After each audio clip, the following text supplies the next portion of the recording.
طبعا مليون مبروك، لان انت معاك كل حاجه داخل المباراه، ومعاك كل الامكانيات اللي هي تؤهلك ان انت تبقى بطل السوبر. اديني سبب واحد الاهلي يخسر النهارده.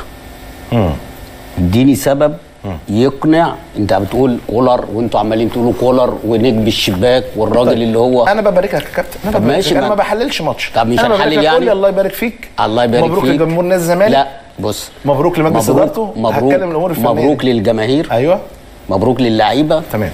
ومش مبروك لمجلس الاداره. برغم ان الزمالك فاز النهارده، بس هو فاز اول حاجه لان معاهم ربنا ورموا حمولهم كلها على ربنا. الناس مع ربنا كده.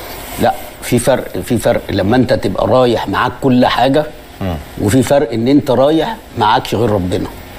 عشان كده ربنا النهارده ما خذلهمش، وربنا النهارده هو سبب اللي حصل ده كله. خلي بالك ايه اللي حصل يا كابتن؟ ايه اللي حصل؟ اللي حصل ان ضربه جزاء من كوره ميته بتتحسب ضربه جزاء، والفار اللي بيحسبها خلي بالك، والحكم يروح يتناقش. لا طبعا خلاص الكوره طلعت. الكرة طلعت، مسلوسي ما دس على رجلي اكرم طبعا بعد ما الكرة طلعت. بعد ما الكرة طلعت وراحت خلاص، ده حط رجله خلاص، الموضوع انتهى. الكلام ده امتى تقول ضربة جزاء؟ لو هو كان زقها لنفسه والمسلوسي داس على رجله، ان كان ايه؟ ان بيعملها لنفسه عشان يروح يجيب جول. انما ده شاط، وبعد ما شاط راحت ضعيفة في ايده الجول. كمل في رجليه. طب وبتاعت دونجا وبتاعت حسين الشحات الفاول اللي هو دي بقى، لو كده كان الفار جابها وبروزها وقال لك يطرد. اللي هي في اول دقيقتين في ماتش في الشوط الاولاني. تمام. واخد بالك؟ لا بص، انا عايز اسالكوا سؤال. كولر العلامه اللي انتوا بتقولوا عليه اللي هو ما جابتوش ولاده، تمام، هو نفس الناس اللي هي راحه زي الجماهير. انت ما جهزتش فرقتك ليه؟ تمام. دي رقم واحد. رقم اتنين، انت كان عندك ماتش افريقي تاني صح؟ تمام. كنت المفروض تعمل تغييرات عشان تدي دوافع للفرقه، وانا قلت الكلام ده معاك وقلت الكلام ده. تمام. مش عارف باين مع اسلام. تمام. واخد بالك؟ فانت النهارده لعبت بنفس التشكيل اللي هو بتاع جورمايا اللي كان هنا، ونفس التشكيل جورمايا هناك. طب عمر كمال ده يقعد ازاي؟ هقول لك يعني. شوبير النهارده لو واقف في الجون من الخمس ضربات جزاء كان صد 2 أو 3. الشناوي شايف ان هو اصلا في ضربات الجزاء. بص، الاصابه زي شوبير بالظبط لما رجع من الاصابه. كل الكور مش قادر يفرد ايده، مش قادر يفرد ايده. حتى الجون اللي دخل رد الفعل بتاعه بطيء. صح ولا غلط؟ فانت المفروض ان انت كنت عملت دوافع، شوبير يلعب الماتش الثاني، عمر كمال يلعب الماتش الثاني، كان قفشه يلعب الثاني. كان في بدايه موسم فمش هيلعب. ماليش دعوه، ده بطوله. اشمعنى دلوقتي في بدايه موسم؟ وانت لو خدت البطوله النهارده كنت قلت ايه؟ ده كانت القنوات دي زغرطت.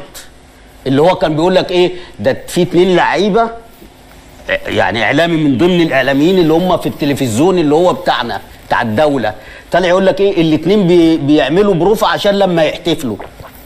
لازم ترمي الفوطه على طول. انت مش مركز، انت مركز ان انت لما تجيب جون او انت تجيب جون تجري وتعملوا ايه وتعملوا ايه. طب فينك في ال 90 دقيقه؟ طب انت بتقول كولر. طبعا كولر مش زيه زي اي لعيب، الحاله الفنيه ممكن تبقى مش في حالتها. لا لا لا لا لا، هو اللي يشيل. بص ماشي، انا متفق معاك على فكره. ده في الانترو بتاعي انا بتكلم يعني مجملا عن ان الموضوع كده. ايوه هو اللي يشيل، لان يعني انت اصلا هو طب ايه رايك النهارده في حسام عاشور؟ اسمه امام عاشور، ايه رايك فيه؟ بعيد. طيب بعيد ايه رايك في بيرسي تاو؟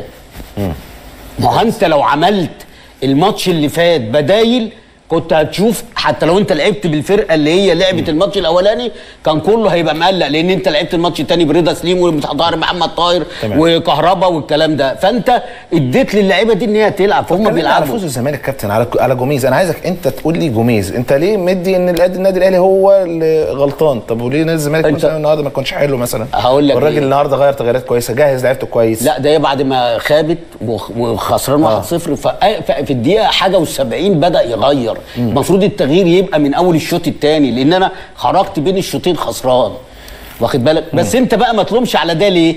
لان ما عندوش دكه. انت عندك صفقات، عندك في كل مركز 3 و4، عندك النادي الاهلي بجلاله قدره والثقه، واخد بالك؟ عندك جماهير بتاعتك في كل مكان بتقول لك الكاس الكاس الكاس. انت كل ده ونايم في الذره، بتلعب بتيم قعد 45 دقيقة لولا ضربة الجزاء. هو ده النادي الأهلي اللي هو نازل ياخد الكاس؟ ولا أنا أضغط؟ هو مين اللي حالته أحسن؟ هو مين اللي إمكانياته أعلى؟ تمام. بس دول معاهم ربنا فخلصوا القصه. النادي الاهلي نازل في تعالي، في غرور، في ثقه ان هو كسبان كسبان سواء في الملعب او بره الملعب. فالموضوع مش هيفرق، بدليل ان ضربه الجزاء لما جت همدتهم اكتر. خلي بالك همدت النادي الاهلي طبعا مش رفعت من لو رفعت بقى ينزل الشوط الثاني يضغط، واخد بالك، ويستغله ويجيبوا الجون الثاني عشان ياكدوا، ويبقى هو ده النادي الاهلي اللي احنا متعودين عليه. انما انت نايم في الخط طول ال 90 دقيقه. انت يعني انا عايز اعرف حسين الشحات وبيرسي تاو وعندك وسام ابو علي، وعندك تحتيهم امام عاشور، وعندك باك ليفت يحيى عطيه الله اللي هو كان في الماتش اللي فات بتاع جرماهيا عامل الجونين ولا الثلاثه، واخد بالك، وعندك الناحيه الثانيه محمد هاني. ده سبب من اسباب ان الراجل ما عملش دوافع. قلت لك في ماتش جرماهيا لان اللعيبه دي عرفت ان هي هتلعب، لان هي بدات الماتش اللي هو بتاع جرماهيا وقام جاي مريحهم. حتى لو كانت مضامنه انها تلعب، ده ماتش الزمالك بيبقى ليها حبيبي ماشي، ما انت ما عملتش بطوله مختلفه حبيبي اسمعني، ما انت ما عملتش التنافس الداخلي.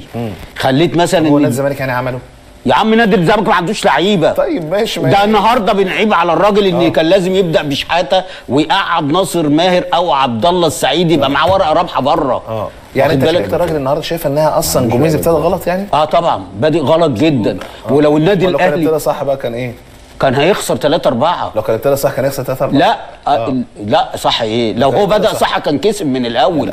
انما لو الاهلي اللي بدأ صح في التوقيت ده، انت بتلعب بديفندر واحد يعني ما بيضغطش، واخد بالك. اللي كان بيضغط النهارده كل الكور اللي قطعها كان عبد الله السعيد. احنا مش هنضحك على بعض، ما ترجع للمباراه كده في واحد واقف عمال ياخد الكوره لما بتيجي للمسلوسي او لحسام او لعمر جابر، وفي واحد بيضغط وهو اللي كان بيقطع.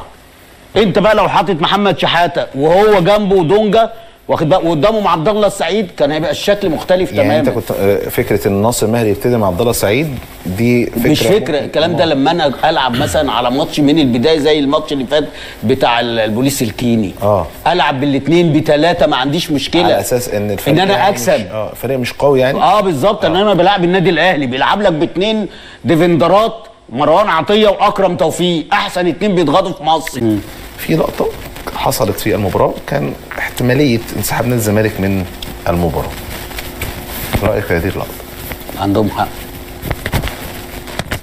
هو لسه ماتش الكاس ما عداش عليه 5 شهور 6 شهور اللي هو كاس بس دي تبقى يعني مش كل ماتش يعني وانت تذبحني وتقول لي كمل. يعني هو انت اصلا مش شايف ومش قادر وفي اول طلعه تدي ضربه جزاء؟ دي لو على الاهلي كانت هتحصل. بلاش كده لو كان نادي الزمالك ما كانش هياخد البطوله. لا استنى بس بلاش. هم الحلو اللي حصل الحقيقه نادي الزمالك بلاش عشان الاهلي كان وحش. كرة دونجا مع عمر كمال. ما دي زي دي. الجزاء امتى تحسب؟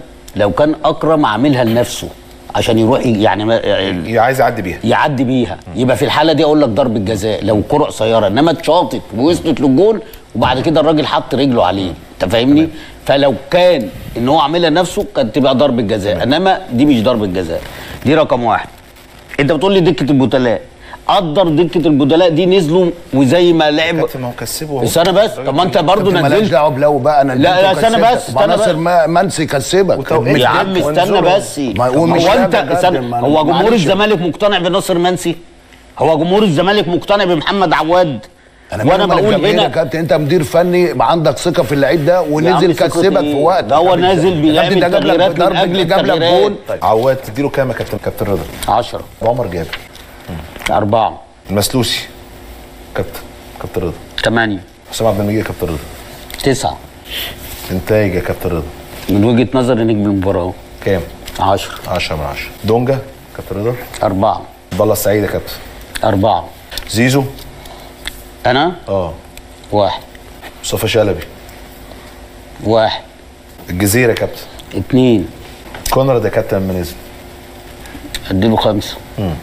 عمر فرج 1. ناصر منسي كابتن 9 عشان الهدف. زياد كمال لما نزل يا كابتن 1.